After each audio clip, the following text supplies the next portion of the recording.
मेरी गीत अच्छा लगे तो आप लोग मेरे चैनल को सब्सक्राइब ज़रूर कीजिएगा। लाइक कमेंट और शेयर भी कर दीजिएगा। जैसे ओडिया बरसे है बेटी सामा ना हो भादाऊ आया रे सामा ना हो भादाऊ। अरे वैसा ही बा ऋषि है बेटी पापा जी के हो लोड़ावा अरे पापा जी के हो लोड़ावा।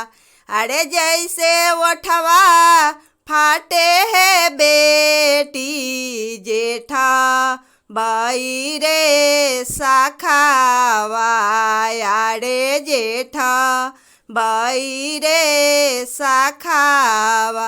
अरे वैसे ही फाटी है बेटी मम्मी के हो करे जावा अरे मम्मी के हो करे जावा।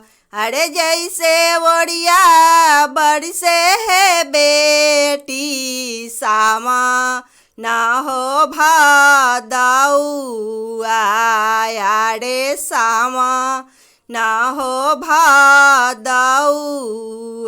अरे वैसे ही बा ऋषि है बेटी अरे पापा जी के हो लोड़ावा अरे पापा जी के हो लोड़ावा। अरे जैसे ओठवा फाटे है बेटी अरे जेठा बाई रे शाखावा अरे जेठा बाई रे शाखावा।